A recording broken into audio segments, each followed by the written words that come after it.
Hello everybody and welcome. My name is Mike Martin. I'm from Casio, and today we're going to talk about a topic that was brought up in the PX-5S and PX-560 users group about programming sounds. I realize it's been a while since we've done a webinar on how to use or how to program the PX-5S or the PX-560, and so we threw this topic up there and everybody agreed on today's topic, which is exploring analog style sounds on the PX-5S. This is also being broadcast, by the way, on YouTube, Facebook. I can see your comments live, so I'll do my best to take your questions along the way. Hey Joe, hey Wolfcry, welcome to the broadcast. Hey guys. So if there's any audio issues or things like that along the way, also give me a heads up and let me know. And I'll do my best to make adjustments on the fly. But I think one thing that has been discussed on some groups and forums lately is the surge and high prices of analog keyboards, vintage analog keyboards. And some people, including myself, took advantage of that and actually sold some pieces I've had for a long time. But before I sold them, I really spent a lot of time digging under the hood and trying to understand, well, what makes this particular instrument special.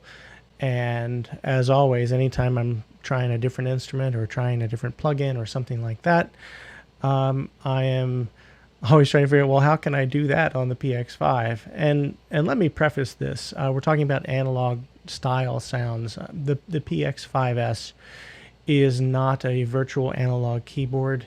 It is what most people would say is simply a rompler, meaning a sample-based instrument, which it is. So there's no disparaging reason to talk about it that way, because the PX5S and what we have in the Hex Layer engine is extremely powerful.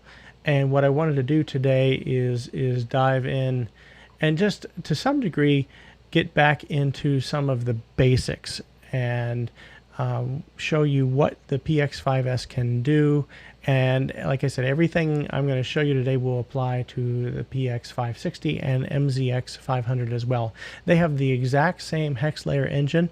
The only difference is the user interface or the display on the unit itself.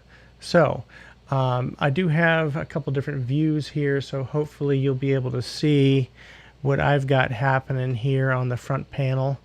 So you'll be able to see the display as I make adjustments here on the PX5S in front of me.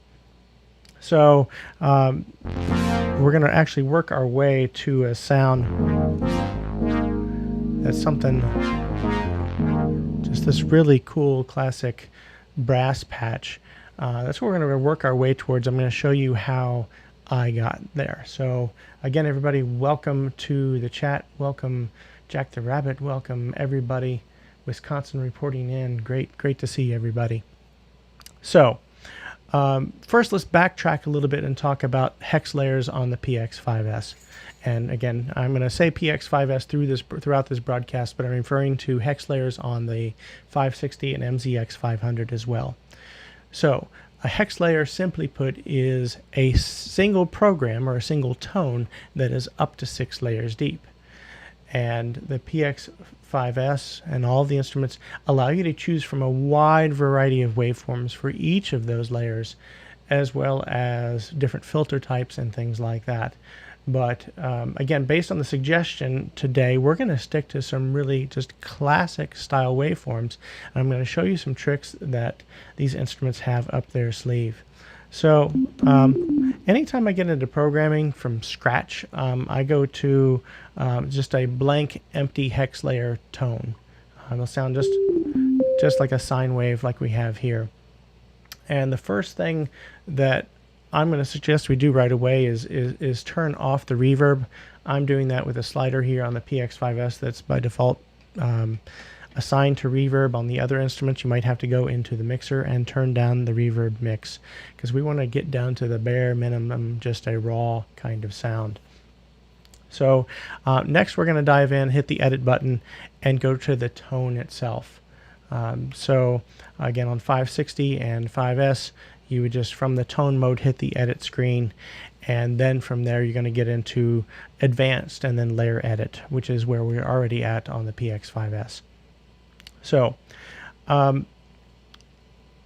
first parameter we have on this screen is also on a different place on the other instruments. Initialize by wave is what that means. With that parameter turned on, you're going to select sort of the stock filter and envelope setting with a given waveform. It's a real shortcut to programming if you've never done it before, especially if you're trying to do like orchestral layers and things like that. With this parameter turned on, if you were to choose, let's say, a string sound, it's automatically going to have, or a string waveform I should say, it's automatically going to have an appropriate envelope and filter and everything to get you started. But today we're not using that at all. We're going to keep that turned off. So I'm going to go into layer edit mode. Hey, Mr. Patterson. Hey, everybody. I'm going to go to layer edit.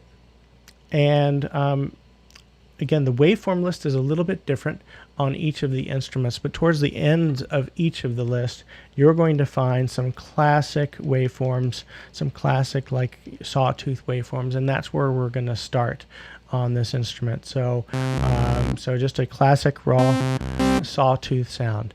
Now what you'll find as you scroll through, or again on the other instruments you'll see on those displays, you'll see multiple sawtooths. And this is actually one of the cool secrets on the PX-5S and 560 and MZX. So I'm going to repeat myself there. But so I'm actually going to show you a screenshot here. Hopefully this works. I've got Logic running on the other screen here. So when I play a sawtooth waveform, we're seeing it here on an oscilloscope. And now you can understand why a sawtooth gets its name. It looks like a saw blade. All right. But as you go through different waveforms, one thing you'll notice, some have a slightly different frequency response. Some might be a little bit brighter. Some might be a little bit richer in some lower frequencies, because these samples, they're samples, they came from different instruments. So each are going to have a slightly different character. Now there's one of the secrets. So sawtooth number 1 looks like this. Sawtooth number 2 is upside down. It's inverted. Okay, so when we start combining things, I'm going to show you in a minute how we can utilize the fact that we have this variety of different sawtooth sounds. So I'm getting a little ahead of myself. Let's go back here real quick. Let's choose sawtooth 1. And almost all the time when I'm editing from scratch on the PX-5S or 560, like I said, one thing I normally do, especially when I'm going after an analog type sound, but usually I'll do this regardless of the type of sound because it's going to save me time later. Rather than edit just one layer of the tone, I can choose to make changes to all layers at once. And the way I did that, there's a plus and minus buttons to the left of the display over here. Sorry, my camera can't quite get over there. Just to the left of the display. That lets me switch between my 6 different parts. And I can also choose all of them. So if I make a change in my waveform, it's now making that change in all the different layers all at once. Okay, so I've set all my layers to sawtooth 1, but currently only layer 1 is turned on. The rest of them are off. So let's try that once again. We didn't change. There we go. They all now have sawtooth number 1. Okay, so the next thing I'm going to do, and again I'm going to do this to all layers, is I'm going to go to my amp section, and I'm going to scroll down and turn off velocity sensitivity. When we think about analog keyboards, gosh, back in the day, many of them didn't have touch sensitivity. So I'm going to take that from plus 63 and take that down to 0.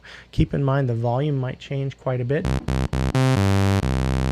Okay, So, so now this sound, regardless of how I play, sounds the same volume. All right. So we have one sawtooth. We've turned off the touch sensitivity, and now we have the filter here. Okay, so the filter lets us shape that waveform. If we go back to this view that I had over here, we can see how when we close that filter, how the shape of that waveform changes. Okay, from something with that harsh edge to something that's a little smoother. Okay, so that's what the filter does. It also changes the frequency response.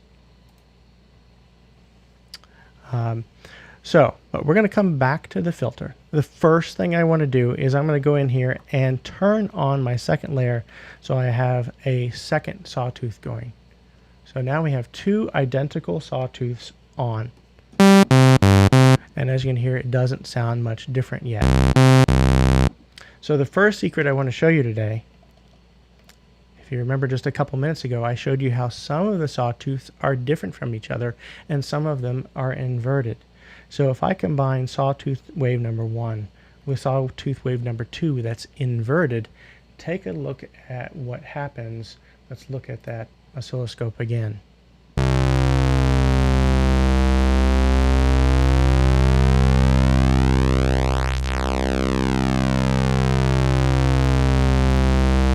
So now immediately we've got something that feels a lot more alive. It has some motion to it, and it's not just a static waveform. Very, very cool way.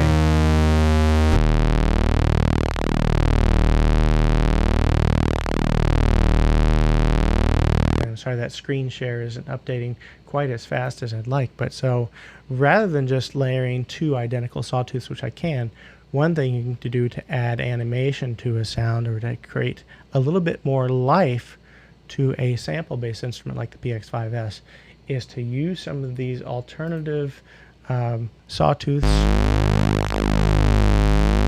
They're going to give you so much more flexibility. So one cool thing we can do, I'll go back to my keyboard view here, is we could go and detune these two waveforms, and one thing that will happen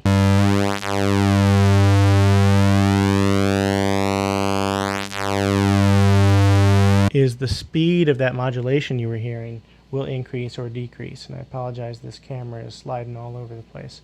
Try and tighten that down. There we go. So that's a pretty cool trick to take two sawtooths, they're inverted, but also again use some detuning to change the amount of modulation that's taking place. So so that's one trick. All right. Yeah, absolutely, Chandler. Chandler, I see your comment about detuning waveforms. So yeah, absolutely. We could take layer 1, layer 2, put them on exactly the same waveform, which sounds, you know, like this, and then using that detune parameter.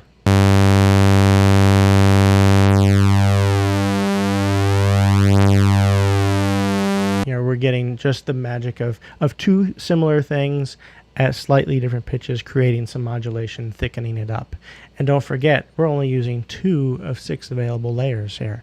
So we can really go deep, start stacking things up. And so somebody's asking, how did I get to that page? Depends which page. Please specify for me which page you're talking about, and I will get back to that. Detune, if that's what you're asking about, is on the sort of the global hex layer edit page. It's not on the individual layer pages. Now I can detune things myself manually, so I could go to an individual layer edit such as layer 1, go to the pitch page, and you'll see we have fine tuning for layer 1, and I could tune it down, go to layer 2 and tune it up. And if we want to make things really sound big, then we could go to the amp page and pan one layer one direction and pan the other layer the other. So okay, so we can take advantage of the panning of these two layers that are a slightly different pitch and put them in a different place in the stereo field. So I understand for many people these might be some basic things, but wow, there is so much to explore on these instruments, and the results to me are always inspiring. I've told this story before on probably a webinar a long time ago, that one of the first sounds I heard on the PX-5S wasn't the piano. In fact, the piano tones weren't done when I received my prototype, and one of the first things I heard was just some raw sawtooths like we're hearing here, and then I heard the filter, which obviously sounds so incredibly rich. All right, so people are asking about filters and other things, and adding sub-oscillators. Absolutely. So sub-oscillator in a classic sense would be, because we have two layers going now, a sub-oscillator would be a third layer that's similar yet one octave down from the others. So all right, yeah, I'm going to get back to the filter section a little bit, and that's really where the magic happens, on top of everything else we're just doing here with simple pitch and waveform choice. So if I go to layer 3, here's just a quick example of adding a sub-oscillator. I'll turn on layer 3 and simply go to the pitch page and then take that down an octave. So now, we've got something that's real thick. So for a sub-oscillator, you might want to choose a different waveform. Now, of course, sawtooth is typical, but you might want to choose something such as a triangle.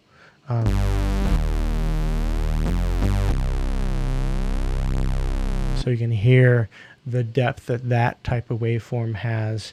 And let's take a look at it to understand what's happening there. Let's go and we'll turn off layer 1 and 2 and just listen to hear the triangle here. And there's different triangle waveforms in here.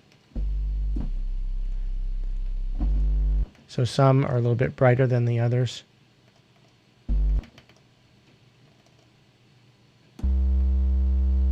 That guy is down an octave from the rest. So when you add that triangle, it's really, really incredible with the mix. But I digress. I want to get back to basics, and I really want to talk about, because we could keep on stacking and stacking and stacking.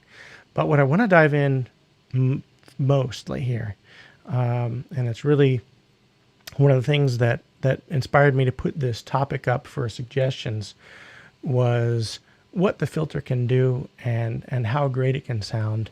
And it might be a little bit of mystery to some people how you can manipulate it in different ways on the 5S and 560 and MZX 500. So let's back up. I'm going to turn off layers 2 and 3.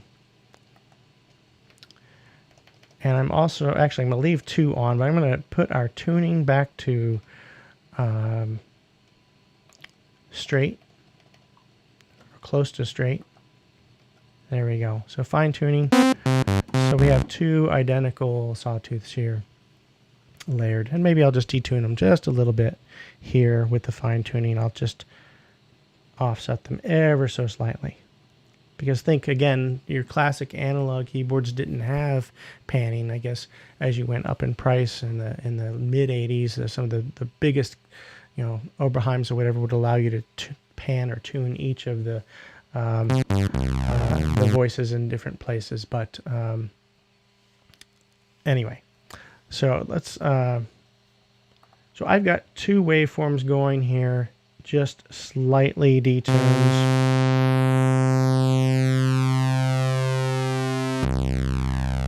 But I want to dive in mostly next in the filter section. And I'm using these buttons to the left of the display to scroll back and forth sometimes. You keep watching the top of the screen here. you can see that I am now adjusting all layers simultaneously. Okay, so adjustment with the filter parameter here, the low pass filter. Again, we could close it all the way or open it. Okay, and now with this filter set at 0, it actually isn't closed all the way because there's still some other parameters that we need to go and turn off. So if we scroll down, we're going to see two other things. One is velocity sensitivity. I do not want velocity to be in play here, just like I didn't want it to be in play with the amplitude. A lot of your classic analog synths did not have any touch sensitivity. So you can hear already that the sound is much more muted, that filter closed, and now we have the real magic spot here, the envelope section. All right, and the envelopes in these instruments are very, very sophisticated. You might be familiar with the terms ADSR, attack, decay, sustain, release. These instruments actually have ADDSRR. There's actually several steps involved here, with actually a preface to the attack itself called the initial level. So let's take a look at these parameters and listen to what they do. Attack level is currently set to 0. Okay, so that means when I press a key, the filter is going to stay at the level 0 that I have listed above at the top. And if I were, so we're not hearing any change over time at all. If I increase this, let's turn it all the way to 127. We're going to hear that filter open up over time, and that amount of time is the attack time that's listed here. And the envelopes here are very, very fast. So if I want something real snappy, you can barely hear it ramping up with a value of 1 because it's moving so quick.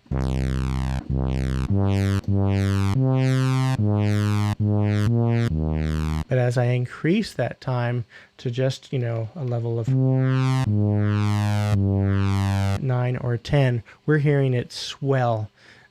Just like you might hear with a brass instrument or something like that. So again, I've got the cutoff set to 0, and my envelope depth is taking care of this beautiful swell. Okay.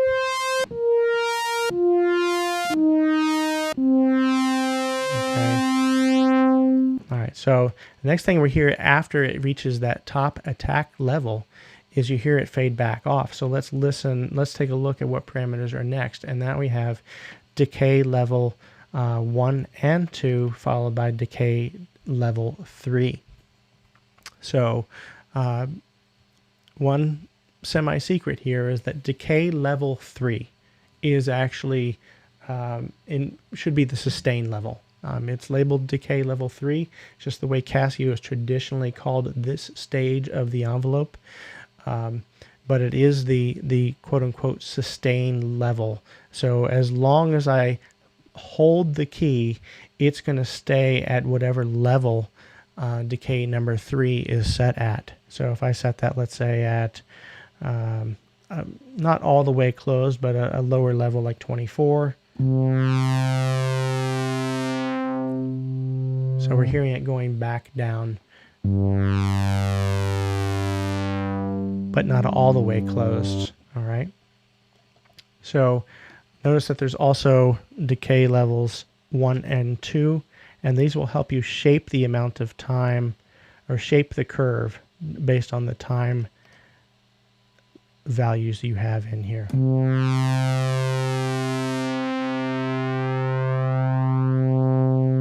So you can really have something change over an enormous amount of time. I'm just using single digit time values here. So if you wanted something to evolve over 60 seconds, trust me, those higher levels or higher time values will allow you to do that.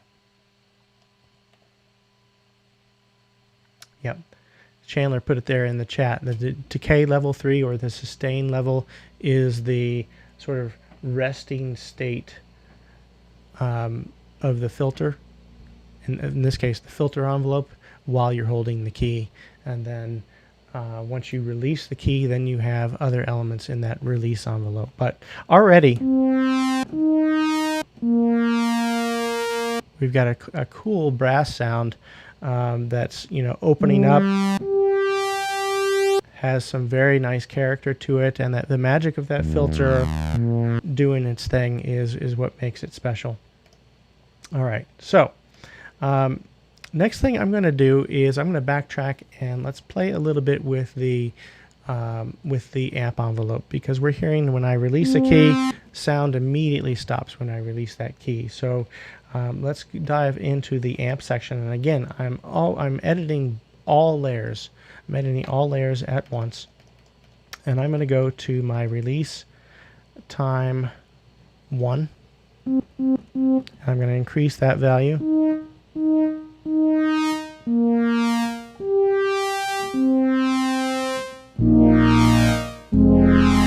Okay, so pretty cool. Now we've got something that's a little bit more like a brass type sound, sort of a classic, again, classic analog type sound. But now that we've put a little bit of release on it in the amp section, let's go back and play with that filter a little bit more.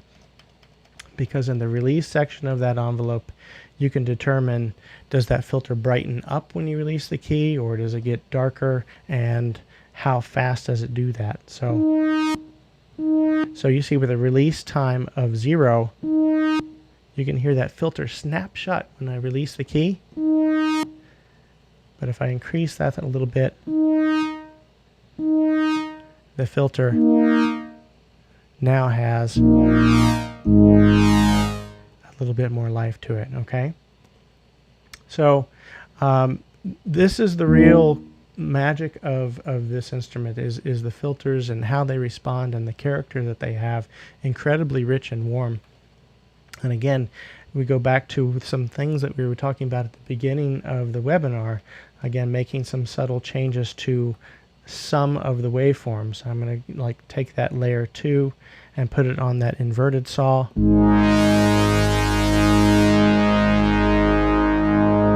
Now we've got a little bit more life to it. I can adjust the pitch or the detuning. In fact, I'll just use the detuning parameter. It's a little faster.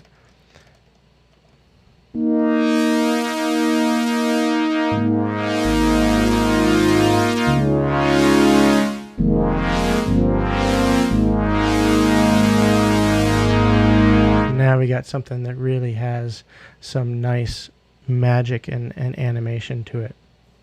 So I started out the webinar talking about, you know, this craze with vintage instruments right now, and I took some time exploring an instrument that I sold recently, something I've had for 25 years, but I just wasn't using it, and I have some other priorities right now, so I sold this instrument.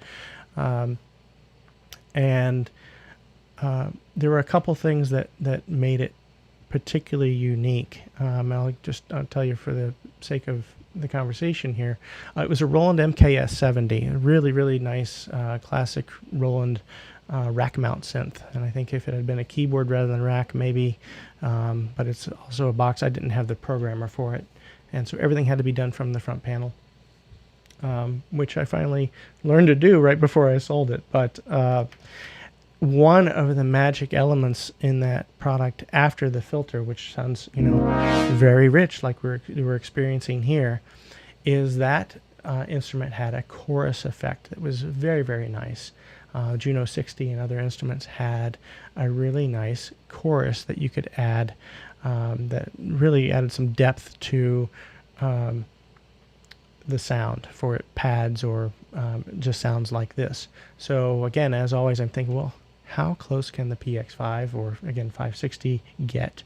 So if we take a look at the DSP effects on here, of course, there's lots of insert effects that you can experiment with: phasers, flangers, rotary speakers, wahs, all of these things. And of course, we do have a chorus effect. But I was trying to simulate a particular instrument, again, that MKS-70, and it has a very slow chorus that you can clearly hear bouncing from side to side. So I started diving into what this chorus can do. So in order to hear it, I'm going to turn the depth way, way up. And I'm going to take the rate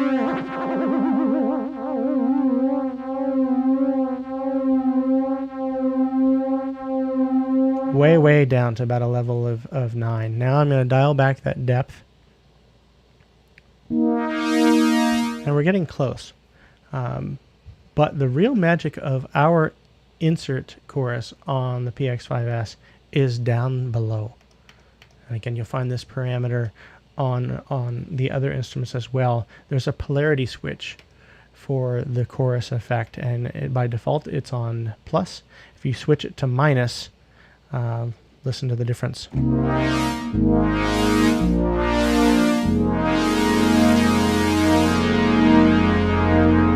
As opposed to by default. By default, it's pretty, it's almost monophonic when you throw that polarity, flip the polarity.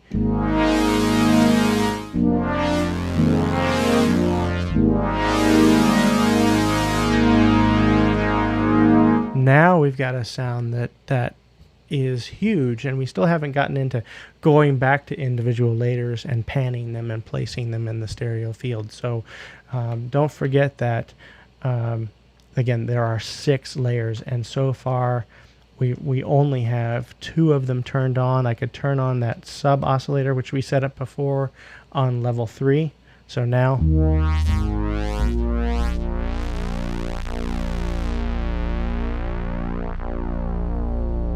okay, so it's really taking place. And don't forget, on MZX, PX-5S, 560, you've got knobs and sliders that will allow you to manipulate the filter or other parameters on the fly. So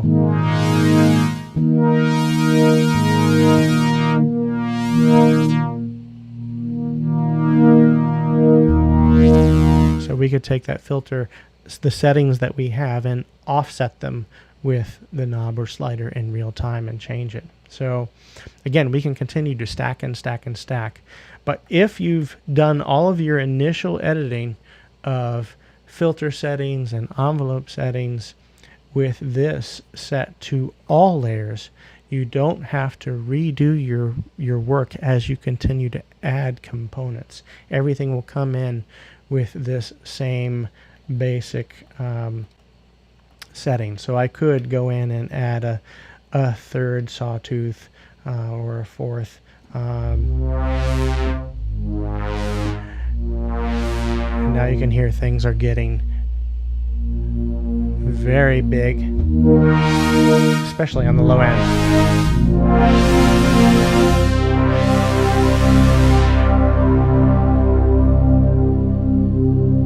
And again, I could take some time to shape the filter envelope a little bit more. So let me go back and do that. I'm going to do layer edit, make sure I'm editing all of them at the same time.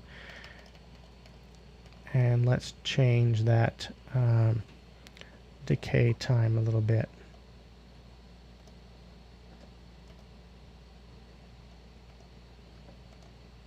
All right, so now, there we go.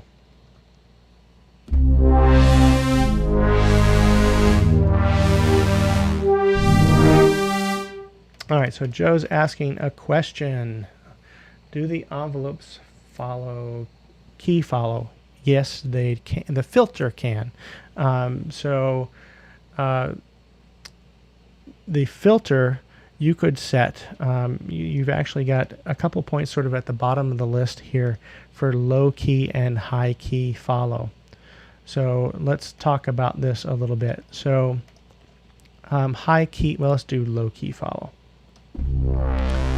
This will be easier to hear with this type of sound. So if I set low key follow to minus 128,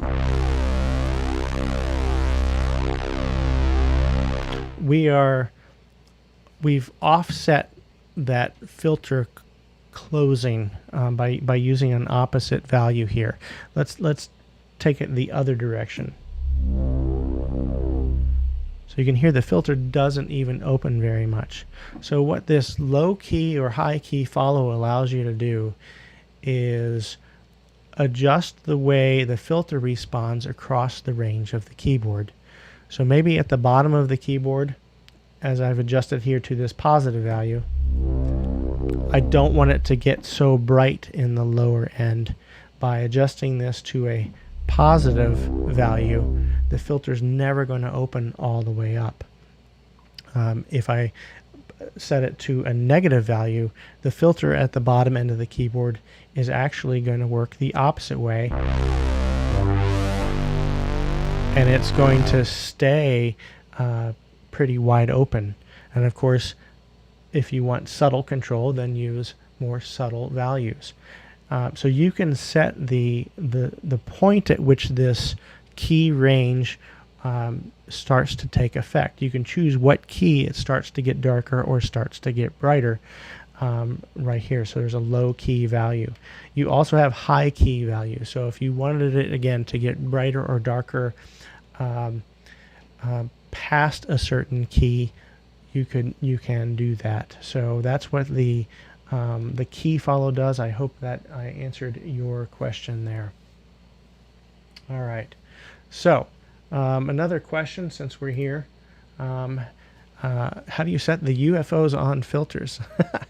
I think we're talking about the LFO. So thanks for the question. So let's take a look at that real quick.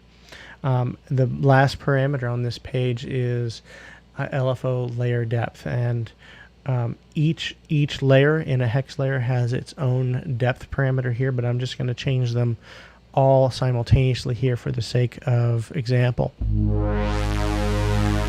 So even though I turned it up from its sort of default 63 value, we're not hearing anything yet. We actually need to back up and go to the LFO page and find the filter envelope depth for LFO.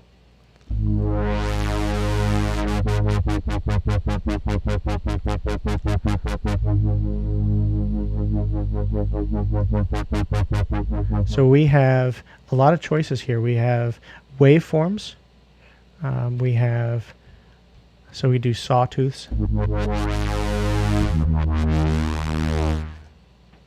And sawtooth down, which I love that.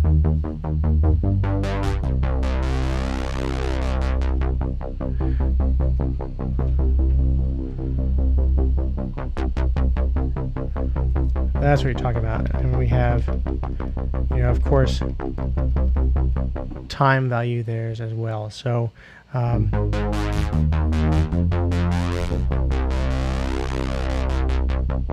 so you can hear that filter envelope is still changing over time, even though we have another element, the LFO, changing that filter at the same time.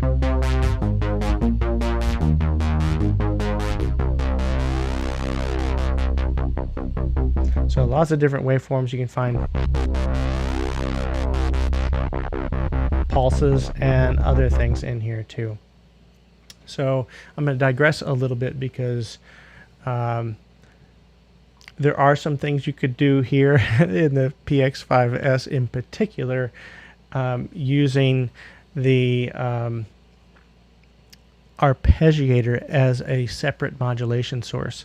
So if you want that filter to change over time and to tempo, you could also do that with the arpeggiator. That particular capability is unique to the 5S. So Chandler's mentioning you could also set an LFO delay time. So yeah, you'll see filter delay, filter rise, or you could set this parameter to the modulation wheel, filter modulation depth. So let's do that real quick. Let's turn filter depth to 0 and modulation wheel depth to 127. But there's another trick we're going to need to do here real quick, is turn off the pitch modulation depth, which is always there by default. So now when we use the modulation wheel, we can introduce that effect with whatever waveform we want. I love the way this sounds.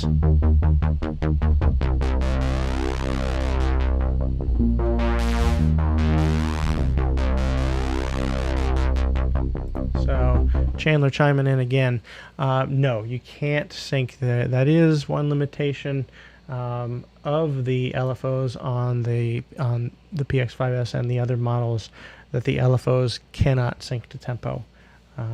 If there's a way, after all these years, I have not figured out a way to do it. I don't believe it can be done, but the arpeggiator is a way to give you these type of filter modulation effects while keeping sync with tempo. So it can be done, but often a different way. So anyway, so wow, so a great question, and I agree. Brad's in there chiming. That sounds awesome, and glad everybody is chiming in on the chat today. And Roger listening on a big sub. Awesome. Yeah, I mean, you know, these rich sounds that continue to engage me on these instruments for so long. So someone else was asking, does the LFO work in split mode? So I assume you're talking about a PX-560 or a MZX 500. On those models, you can have a hex layer tone on any of your four parts, the upper or lower parts.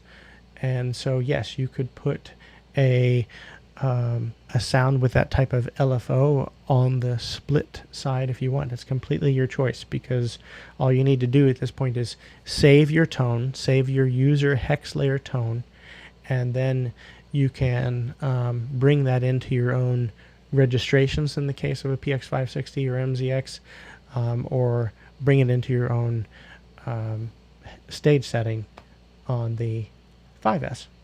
So don't know who you are. You are very welcome. I'm glad I could help you today. So, you know, we're 42 minutes in, and we've built one sound, but it is an awesome one. So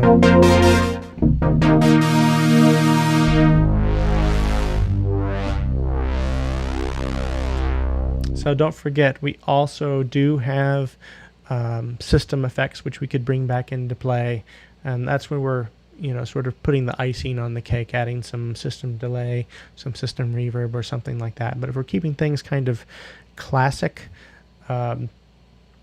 this is a pretty classic analog synth sound, the kind that to me is reminiscent of what you'd hear in those mid 80s analog pieces like that Roland I mentioned earlier, maybe some of the Korg DW products of that vintage. So because this filter is just so silky rich, but again, you can create some variation.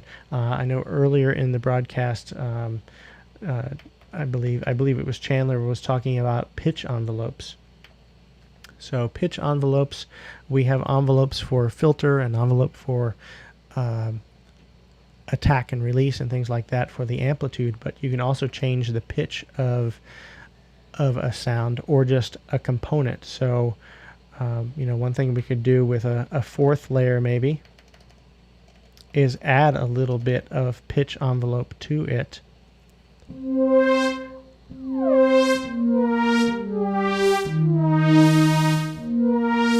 So I'm setting its initial level to a higher number, and you can hear it slide into place based on that attack time.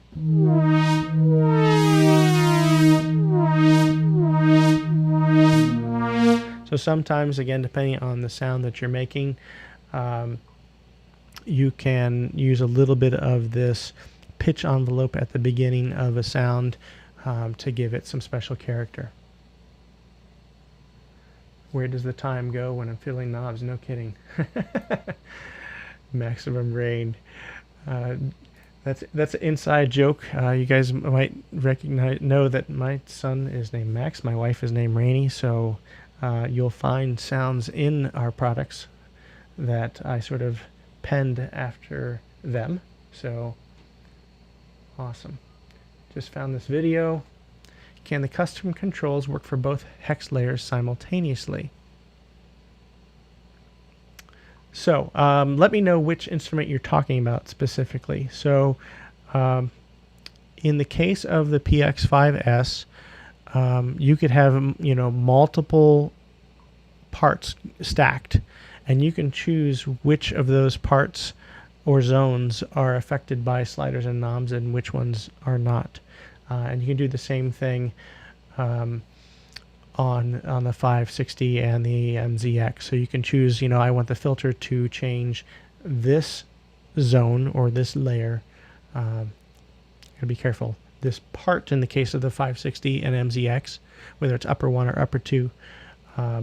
But in the case of a single tone on a single layer, the filter is going to just change all of those parts simultaneously.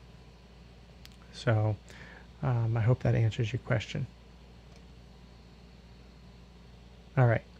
So some other, subtle tricks we talked earlier about, and I'll save it because people are asking me to save it, but I have a bajillion sounds in here that are unnamed, so I will just quickly just title something in here to get to it. So maybe I remember later on. Where's my lowercase? There is my lowercase. So whatever, it's web number 119. So this is saved in its current state. I'm going to go to another sort of blank sound here. Do all the things that we started out doing before, and I'm going to just do them fast. And again, some things I did early on is I turned off velocity sensitivity for all parts. I turned all parts to the same waveform. I'm editing all of them at the same time. So I'm going to set them all to a sawtooth. So I only have one layer active now. We're back to sort of a classic single sawtooth. But I just wanted to dive into this pitch envelope that Chandler mentioned real quick, because so much fun can be had here just with a little bit of variation.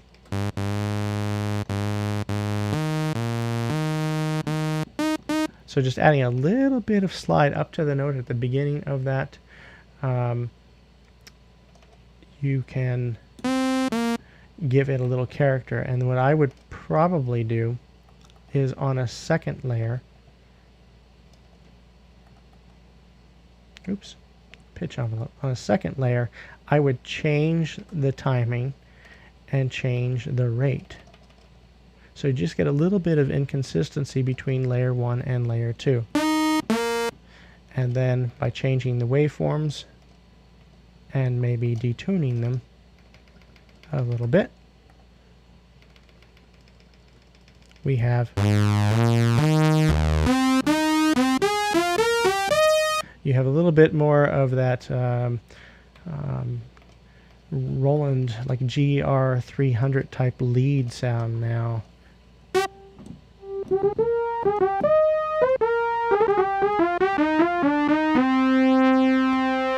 So now that I've dialed this in, there was one element of the filter we did not talk about before. And I know I was trying to keep sort of traditional and have sounds that are not touch sensitive, but I do want to show you how this works. So I'm going to, for both layers, I'm going to close my filter all the way. And nothing has been done to my envelope. So what we're going to do, let's make sure. There we go. All right, so the filter is all the way closed. So we can use velocity to change what that amp envelope does.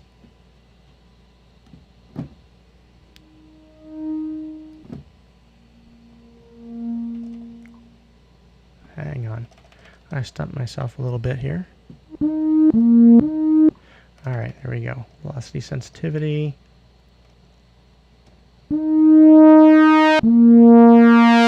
So if you use this velocity sensitivity parameter, you can choose if velocity is having any effect to the filter, just to give you some variation, as opposed to having the filter react the same way with every note you play. So if I were to go back maybe to the sound I had a minute ago, there we go. So let's go into layer edit, select all layers, go to that filter page. Now I can start adding some velocity sensitivity to that filter. If I play the key harder, so here's me playing the key soft, and then play the key hard, you hear that filter opens up a little bit more. So that velocity sensitivity parameter will take what you have happening in the filter and either exaggerate it by making it open up more, or you can also set it to a negative value and it'll make it do the opposite. So when you press hard, the filter will open just a little bit. So going back and taking a quick look at the chat, I'm going to wrap things up here in a little bit. I hope you guys have enjoyed this. Don't know why the Facebook feed stopped, guys.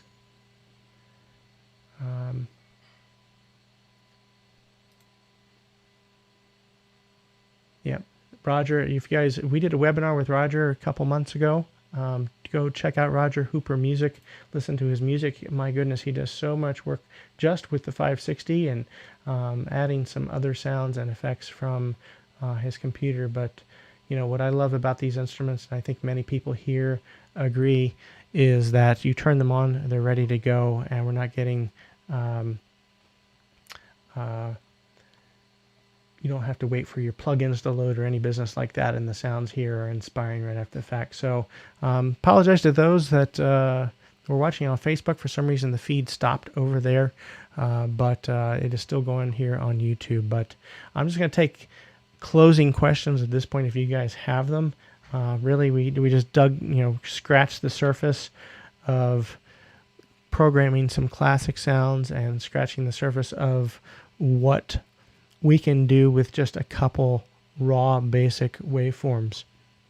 One thing I'm just thinking of here while I'm talking is, of course, we have these classic sawtooths and pulse waves and triangle waves and things like that. But you know, just going through the other section, you'll find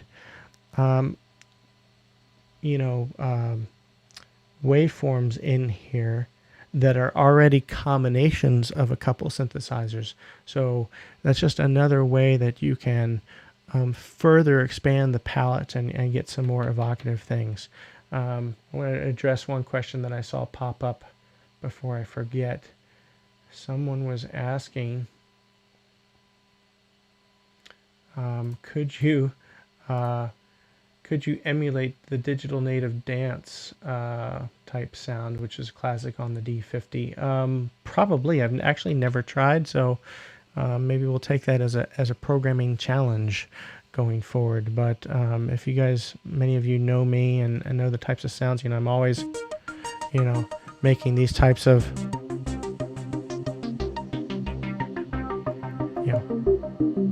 heavily arpeggiated sounds that are using different waveforms and simulating wave sequencing types of effects, sort of getting out of the analog realm with sounds like that. So, but absolutely.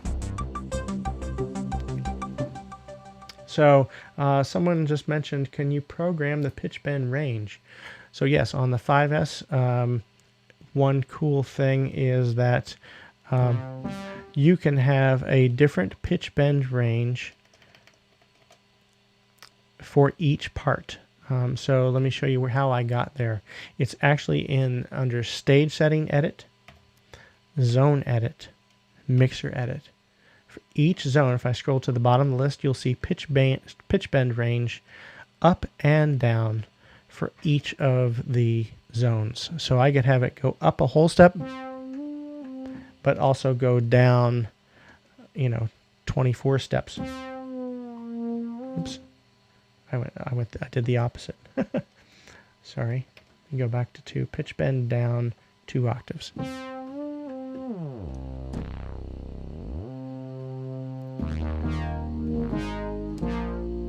Some other things you could do, again, just, I keep thinking on the fly here, some other just classic elements of analog synths that we could get into play here. Some other things such as portamento. So you could have those notes slide, and you can put a time value.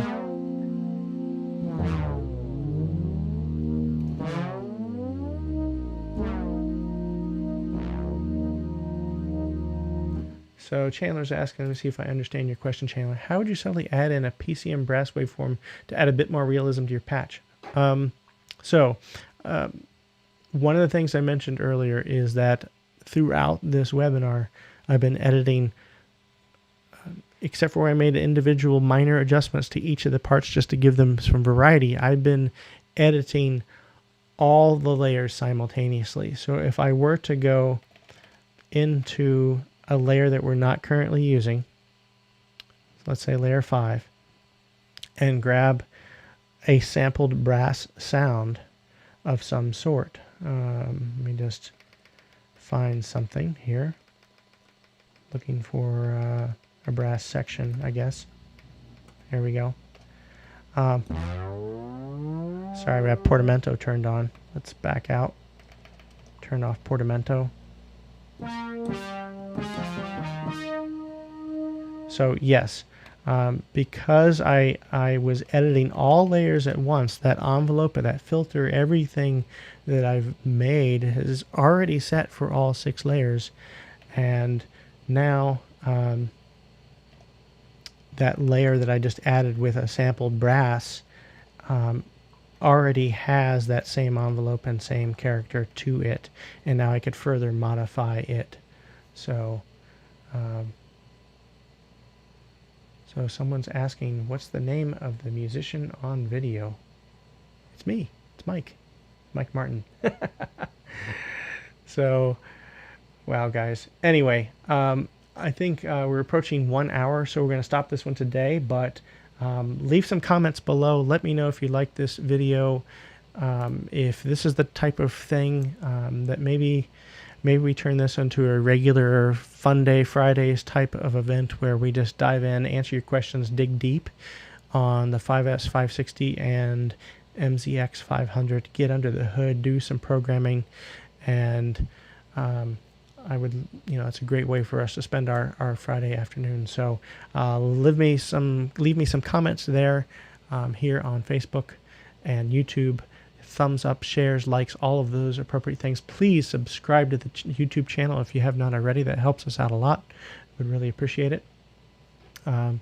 And I guess we'll see you guys next time on the next webinar. Really appreciate everything, guys, and talk to you soon. See you on the next one.